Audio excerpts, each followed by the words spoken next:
Right when we arrived, an ambulance was escorted immediately out of the area with police. This house is now totally flattened after that explosion, and debris now scattered from yard to yard. That explosion that people could see all the way from Springfield, Nixa, and other surrounding areas. There are currently 43 open positions, and he says that number has increased over the past year. She even heard the gunfire and quickly figured out just what had happened. And we spoke to one woman who says this maroon car over here, she saw it getting pushed away in the storm. Quite a bit of work still to be done, though. As you can see, there are a lot of cinder blocks and scrap metal out here. Several pages of reports from at least 5 different agencies. He's got some concerns with the bridge as it's worsened. You can see some exposed rebar. Spray it on the paneling here. You can also do it on the handle a little bit. And the whole point of this is to kind of loosen up the handle. If at 91 years old you feel like you've not had to work a day in your life,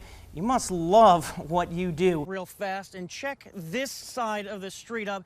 It's like the lights just completely stopped. Maximus's mother tells me that her perspective on COVID-19 has shifted quite a bit since the start of the pandemic. She says she could have never imagined her son would become one of thousands of people to lose their life to the virus, and now she wants people to know that these are real people, not just numbers. I didn't expect it to turn out the way it did. I expected that it was going to get better and come home. All sorts of pictures of Maximus Gideon now hang across his family's home. Only this time, they bring a new meaning, memories left to hold on to. He was just really an all-around good kid. This is his mother, Melissa Lambeth. Along with her many pictures, she remembers all of her favorite moments with Maximus, like the times he would stay awake to greet her from her late nights at work. He came running outside, and he waited up just to tell me that he loved me. It's those bittersweet moments she now cherishes most. After July 4th weekend, he got very sick. It wasn't until I said, "Man, I got a headache, and my throat's starting to hurt," and he said, "Me too, Mom. I think I need to go get tested." Maximus did in fact test positive for the virus, and so did his mom and others. After a few hospital visits, Maximus got much worse. I never imagined that my children would feel what they had felt. Maximus eventually had a 106.8 fever and struggled to breathe. He spent 38 days on life support in St. Louis Children's Hospital. When I was able to ask him if he was hurting, he was able to say yes. When I asked him if he was tired, he was able to tell me yes, and he cried. All I could do was cry and tell him that if he was ready to go home, it was okay. Maximus was eventually taken off of life support. His mother, Melissa, had previously been against vaccines, but she and other family members got their shots in hopes they could help protect him when he returned from the hospital, but he passed just before they got their second dose. It's what he would have wanted us to do. Though she knows her vaccine now won't bring her son back, she does want others to hear her message. We try to tell people that it's very real, and it very much takes people away from your family. It's very much there, and that these people have names, and these families hurt. The health department says Maximus's weight may have put him at an increased risk. His family says he had sports asthma when he was a kid, but had no other pre-existing conditions. They also say since he passed away, many of their friends and family who used to be against the vaccine have since decided to get vaccinated.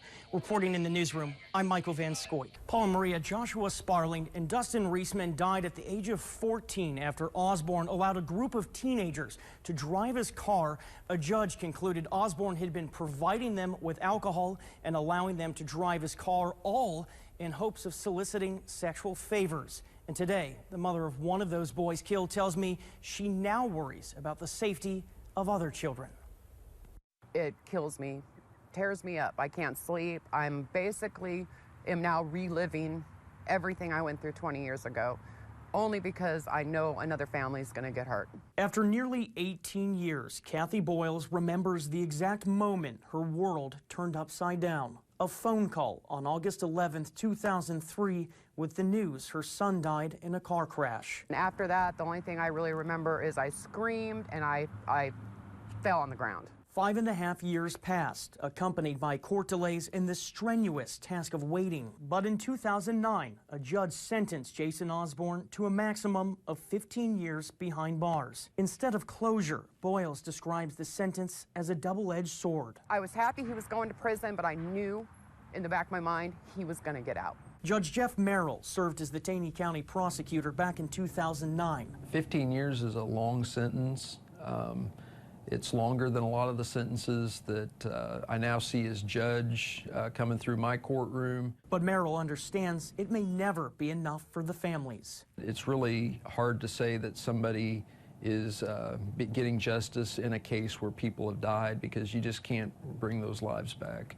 Like Osborne's sentence, Merrill says most sentences in Missouri are ordered to be served all at once instead of stacked one after another. But Joshua Sparling's family worries now about what may lie ahead for Jason Osborne. I knew the person he is and his past, that he would once again harm somebody. He's a repeat offender. Prior to the crash in 2003, Osborne spent years in a state hospital in Oregon. He was diagnosed with a personality disorder and pedophilia after 2 incidents in 1989, eventually overturned and released. You know, when I lost my son, I promised him I would do my best to never let him harm anyone else. He's gonna get out, but he is gonna hurt someone else. Osborne will be on parole for 2 years. Merrill says there's always a concern about reoffending. The Boyles tell me they feel changes to laws and the justice system need to be made. A wave of people made their way to Zinc today for the first time, protesting hatred. Racism that has been spread through this area for way far too long. All hopeful of proving one point. Even out here in your little neck of the woods where you think you don't have to, see the people that you hate, we know that hatred is here and we still don't tolerate it. But for many living in the area, it was an unwelcome visit. I think if they want to start trouble, they should do it in their own town. We didn't ask for them. We ain't ever done nothing to them. And I don't really see what the reason for them being here. Now, as you can see, there are dozens of people gathered here. A couple of the folks I talked to even came from Branson and Springfield for this. Meanwhile, they're here. There are several locals gathered at the other end of the town right now. Sonny Cropper was among those that made the trip from Springfield. He says the drive was worth the chance to spark conversation. We came here open for dialogue. We want to be able to have conversations with people. And we want to be able to show people that this movement can come to a place like this and keep it peaceful the whole entire time. One Branson man says his grandfather was in the KKK. He came to protest the hatred he learned so much about as a kid. I mean, I was raised around a lot of hateful, spiteful, racist people, and I'm out here to try to put an end to it. My kids don't need to grow up in this. My nieces and nephews don't need to grow up in this. There is no sense for any of this. But locals say they didn't deserve today's visit and don't want another. Really, people just want to get done and go away. But they say they're afraid another visit is right around the corner. Protesters say they're eager to come back. In Zinc, Arkansas tonight, Michael Van Schoik, KY3 News.